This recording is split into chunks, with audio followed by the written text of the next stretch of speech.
మన ప్రభువును లోకరక్షకుడైన యేసుక్రీస్తు పరిశుద్ధ నామములో మరి మీ అందరికీ వందనాలండి. దేవుడిచ్చిన చక్కని సమయాన్ని బట్టి దేవుడిని స్తుతిస్తున్నాను. అయితే ఈరోజు ఒక విషయాన్ని మీతో పంచుకోవాలని ఆశపడుతున్నాను. ఏమిటంటే మరి యేసుక్రీస్తు ప్రభు తన శిష్యులతో చెప్తున్న ఒక మాటను గురించి ఈరోజు మరి మీతో మాట్లాడాలని ఆశపడుతున్నాను. మార్కు సువార్త 16 అధ్యాయము 15-16 వచనములు ఇలాగ రాయబడింది. మరియు మీరు సర్వ సృష్టికి వెళ్ళి సువార్తను ప్రకటించుడి. నమ్మి బాప్తిస్మం పొందిన ప్రతివాడు రక్షించబడును, నమ్మని వానికి శిక్ష విధించబడును అని యేసుక్రీస్తు ప్రభు తన శిష్యులతో చెప్తున్న మాట. ప్రభు అయిన యేసుక్రీస్తు మరి మానవులను ఎంతగా ప్రేమిస్తున్నాడో ఈ వాక్యం ఒక నిదర్శనం.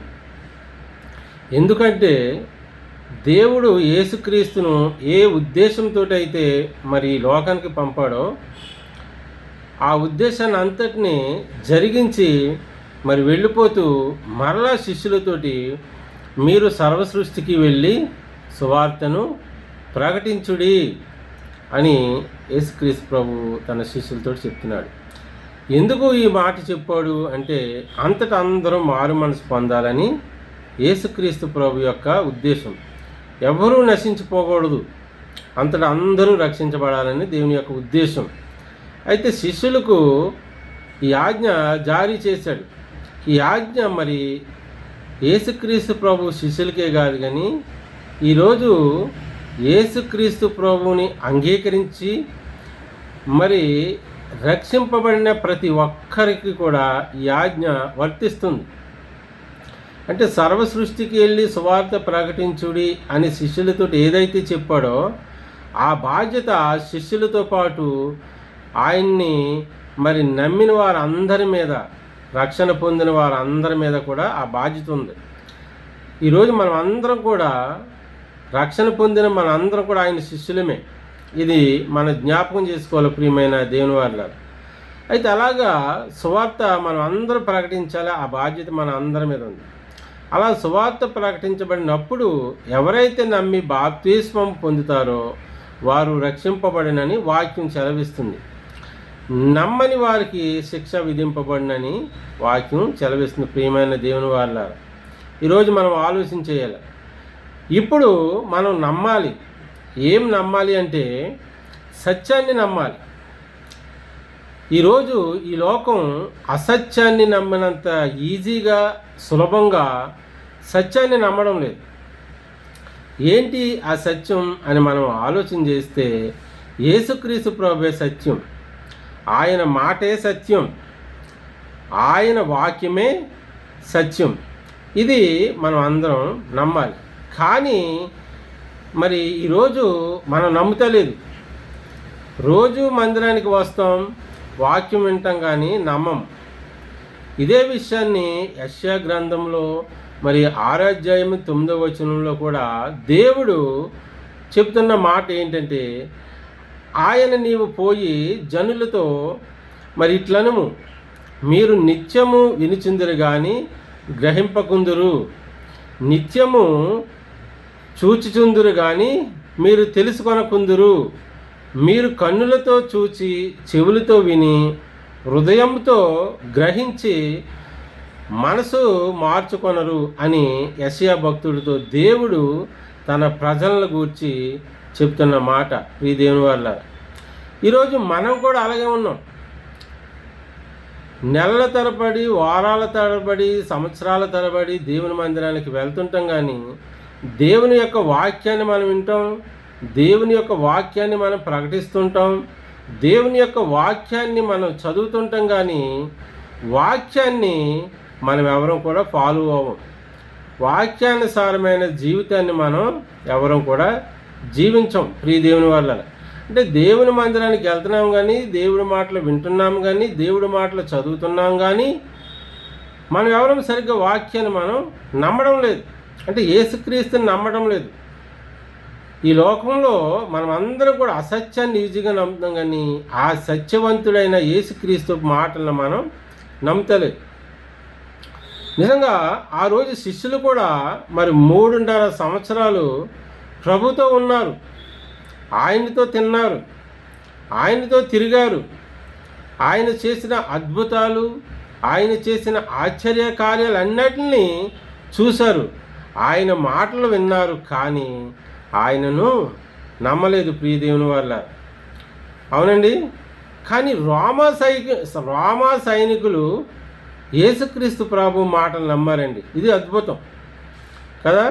మత్తయి సువార్త 27 అధ్యాయము 67వ వచనంలో మరి ఇలాగ రాయబడి ఉంది, అయ్యా ఆ వంచకుడు సజీవుడై ఉండినప్పుడు 3 దినములైన తరువాత నేను లేచెదనని చెప్పినది మాకు జ్ఞాపకం ఉన్నది.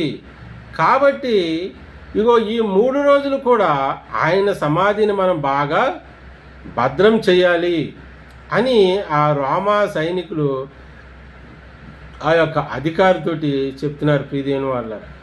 మరి ఇదే మాటలు యేసుక్రీస్తు ప్రభు బ్రతుకున్నప్పుడు శిష్యులతో చెప్పాడు, కానీ వారు నమ్మలేదు. గనుకనే యేసుక్రీస్తుని మరి సిలువేసినప్పుడు మరి పేతురేమో ఆయన ఎవరో నేను ఎరగనని అబద్ధమాడాడు. మరి తక్కిన శిష్యులేమో మరి ఎక్కడెక్కడికో వారు పారిపోయారు. కారణం ఏంటంటే తెలుసా, వారు యేసుక్రీస్తు ప్రభు మాటలని వారు నమ్మలేదు. మనం ఆలోచన చేయాలి. ఈరోజు మనం నమ్మాలి కదా. ఏం నమ్మాలి అంటే ప్రియమైన వాళ్ళ, యేసుక్రీస్తుని గూర్చి ప్రకటించిన దానిని మనం నమ్మాలి. ఏం ప్రకటించబడింది అంటే 1 తిమోతి రాసిన పత్రిక 1వ అధ్యాయము 15వ వచనంలో ఇలాగ రాయబడింది, పాపులను రక్షించుటకు క్రీస్తు యేసు లోకమునకు వచ్చెను అని రాయబడింది ప్రియమైన వాళ్ళ. సరే, పాపులను రక్షించుటకు క్రీస్తు యేసు లోకమునకు వచ్చినని అపోస్తులుడైన పౌలు గారు తిమోతికి రాసిన పత్రిక 1వ అధ్యాయం 15వ వచనంలో మరి చెప్పాడు. అయితే ఈ మాట యేసుక్రీస్తు ప్రభు పుట్టక మునిపే మరి కొన్ని వందల సంవత్సరాల క్రితమే ఈ మాట యెషయా భక్తుల ద్వారా దేవుడు బయలుపరిచాడు. యెషయా గ్రంథం 9వ అధ్యాయం 6వ వచనంలో మరి ఇలాగ రాయబడింది, ఏలయనగా మనకు శిశువు పుట్టెను, మనకు కుమారుడు అనుగ్రహింపబడెను, ఆయన భుజముల మీద మరి రాజ్యభారము ఉండెను అని రాయబడింది. చూసారండి. అంటే ఈ మాట యేసుక్రీస్తు ప్రభు చెప్పక ముందే మరి దాదాపు ఒక 700-800 సంవత్సరాల క్రితమే ఈ మాట చెప్పబడింది. ఏంటి ఆ రాజ్యభారం అంటే, ఇగో మనుషుల చేసిన పాపం, ఆ పాప భారం నిమిత్తమే ఆయన ఈ లోకంలోకి వచ్చాడని, ఆయన పుట్టాడని అక్కడ వాక్యం తెలియపరుస్తుంది ప్రియమైన దేవుని వాళ్ళ. అయితే ఆయన మన పాపముల నిమిత్తం మరణించి సమాధి చేయబడి 3వ దినమున లేచాడు అని నమ్మితే ఇగో మారు మనసు కలుగుద్ది ప్రియమైన వాళ్ళారా. అలాగా ఆయన మాటలు నమ్మి అనేక మంది మారు మనసు పొందారు కదండి. అపోస్తుల కార్యాలు 2వ అధ్యాయము 41వ వచనంలో పేతురు ప్రసంగించినప్పుడు ఆయన మాటలు అంగీకరించిన వారందరూ కూడా, ఆయన మాటలు విన్న వారందరూ కూడా నమ్మి బాప్తిసం పొందారని, దాదాపు 3,000 మంది మరి రక్షింపబడిన వారు గుంపులో చేర్చబడ్డారని వాక్యం చలవిస్తుంది ప్రియమైన వాళ్ళ కదండి. ఈరోజు మనం నమ్మాలి. నమ్మితే ఇగో మనందరికీ మారు మనసు వస్తుంది. మారు మనసు అంటే మనని గురించి మనం తెలుసుకోవటమే. మన జీవితం ఏంటి, మనం ఎక్కడి వారము, మనం ఏమై ఉన్నామన్న సంగతిని మనం ఒకసారి తెలుసుకుంటే మన గురించి మనం తెలుసుకోవడమే మారు మనసు పొందినట్టు ప్రియదైన వాళ్ళ. మన యొక్క పాపపు జీవితం గురించి, మనం అనుసరించే మార్గాల గురించి, మనం జీవించే విధానాన్ని మనం తెలుసుకుని అది రైటా రాంగా, అది మనం చేసేది కరెక్టా కాదని తెలుసుకోవటమే మారు మనసు. ఎవరైతే అలాగ తనను గురించి తాను తెలుసుకుంటారో వారు మారు మనసు పొందుతారు ప్రియమైన వాళ్ళ. దేవుడి మాటలు ఎప్పుడైతే వింటారో అప్పుడు మారు మనసు వస్తుంది. ఎవరైతే ఆ మాటలు వింటారో, ఆ మాటలను విశ్వసిస్తారో వారికి మారు మనసు వస్తుంది. అలా మారు మనసు వచ్చిన వాళ్ళు ప్రియదేవుని వాళ్ళారా బాప్తిసం పొంది వాళ్ళు రక్షించబడతారని వాక్యం చలవిస్తుంది. అసలు బాప్తిసం అంటే ఏంటి అని మనం ఒకసారి ఆలోచించేద్దాం. కదా.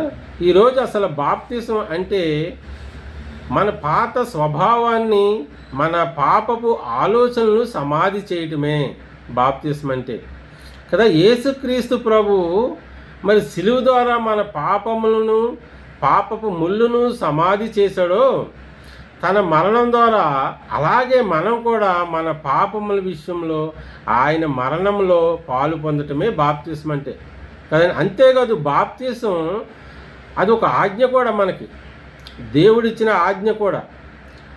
అలాగే బాప్తిసం అంటే ఒక క్రియారూపంలో ఈ లోకానికి ఇచ్చే ఒక గొప్ప సాక్ష్యం. ప్రియదేవుని వాళ్ళారా, ఇదిగో నేను మారు మనసు పొందాను, నేను బాప్తిసం తీసుకుంటున్నాను అని ఇగో మన పాపాలన్నిటిని కూడా ఇగో మరి నీటిలో మనం సమాధి చేయడమే. అంటే నూతనంగా మనము సృజించబడినట్టు, నూతనంగా మనం జన్మించినట్టు, పాపపు విషయంలో మనం చనిపోయి ఇగో ప్రభువు కొరకు నేను నూతనంగా జన్మించాను, ఇక నేను నూతనంగా జీవిస్తాను అనే ఒక గొప్ప సాక్ష్యం ఈ లోకానికి ఇచ్చేదే బాప్తిసం. ప్రియమైన వాళ్ళారా, అలా ఎవరైతే నమ్మి బాప్తిసం పొందుతారో వారు శిక్ష నుండి తప్పించబడతారని వాక్యం చెలవిస్తుంది కదా.